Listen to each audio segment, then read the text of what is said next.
Sepak bola selalu punya cerita, bukan hanya tentang gol, bukan hanya tentang kemenangan, tapi tentang perjalanan panjang seorang pemain mengejar takdirnya. Di Eropa ada seorang striker muda yang namanya mulai mencuri perhatian. Lahir dan besar di Belanda, bermain di liga yang keras, menghadapi bek-bek tangguh setiap minggu.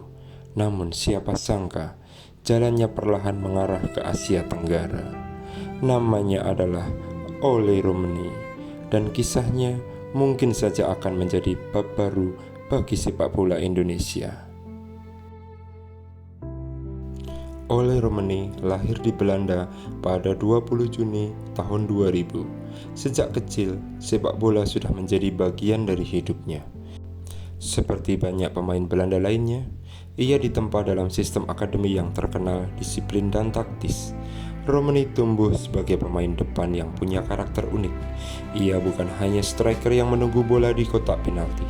Ia bergerak aktif, mencari ruang, membuka pertahanan lawan, dan sering turun membantu build up serangan.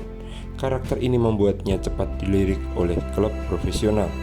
Karir profesionalnya mulai dikenal ketika ia bermain di Liga Belanda, salah satu liga yang terkenal dengan tempat lahirnya banyak talenta hebat dunia. Di sana, Romeni mulai membangun reputasi sebagai penyerang muda yang menjanjikan. Perjalanan Romeni tentu tidak selalu mulus. Seperti banyak pemain muda lainnya, ia harus menghadapi tantangan besar, persaingan ketat, tekanan performa, dan tuntutan untuk terus berkembang. Namun justru disitulah karakter seorang pemain diuji. Romeni dikenal sebagai pemain yang tidak mudah menyerah. Ia terus memperbaiki finishing, meningkatkan fisik, dan belajar membaca permainan lebih baik. Seiring waktu, permainannya semakin matang, gerakannya tanpa bola semakin cerdas, naluri mencetak golnya semakin tajam, dan perlahan namanya mulai diperhitungkan sebagai salah satu striker yang punya potensi besar. Jika melihat gaya bermainnya, Ole Romeni memiliki beberapa kelebihan yang sangat menarik. Pertama, adalah gerakan tanpa bola. Ia sangat pintar mencari celah di antara bek lawan. Hal ini membuatnya sering muncul di posisi yang berbahaya. Kedua adalah ketenangan saat finishing. Ia bukan tipe striker yang panik di depan gawang. Justru dalam ruang sempit, ia sering mampu mengambil keputusan cepat. Dan yang ketiga adalah kemampuan bermain kolektif. Romeni tidak egois. Ia bisa menjadi target man, tapi juga mampu membuka ruang bagi rekan setimnya. Kombinasi ini membuatnya menjadi striker modern yang sangat cocok dengan sepak bola tempo cepat. Yang membuat kisah Ole Romeni semakin menarik adalah hubungannya dengan Indonesia.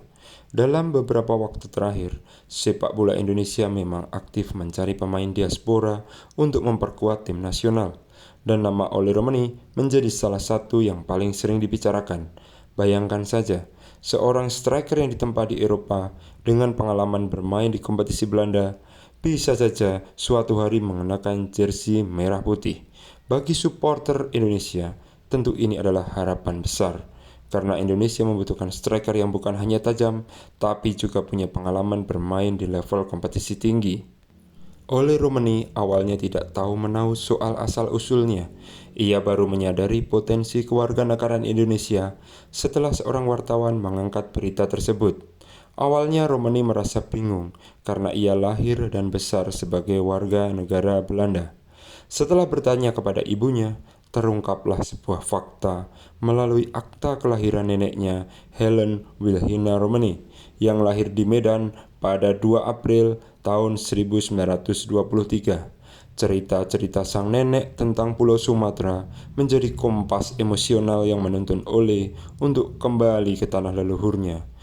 Sebelum resmi menjadi WNI pada 8 Februari 2025, Ole sempat berkunjung ke Jakarta dan merasa terpikat setelah berinteraksi dengan anak-anak lokal yang bermain bola. Selain itu, ia sudah memiliki kedekatan dengan beberapa pemain timnas lainnya seperti Kelvin Verdong dan Marcelino Ferdinand. Akhirnya, Ole bisa mencetak gol debutnya saat melawan Australia. Dan momen paling berkesan baginya adalah saat ia mencetak gol kemenangan 1-0 melawan Bahrain di Stadion Utama Gelora Bung Karno, di mana ia bisa merasakan atmosfer stadion yang sangat luar biasa.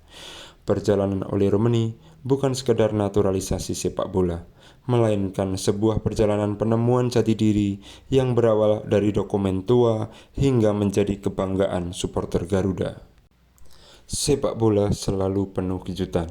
Banyak pemain besar yang memulai kisahnya dari tempat yang tidak terduga. Dan perjalanan Oli Romeni mungkin masih jauh dari kata selesai. Ia masih muda, masih berkembang, dan masa depannya masih terbuka lebar. Kalau kalian suka konten cerita sepak bola seperti ini, jangan lupa subscribe channel Gula Jowo guys, karena di sini kita akan terus membahas kisah pemain, analisa bola, dan cerita menarik dari dunia sepak bola. Dan tulis di kolom komentar ya guys ya, menurut kalian apakah Oli Romeni cocok untuk timnas Indonesia? Sampai jumpa di video selanjutnya.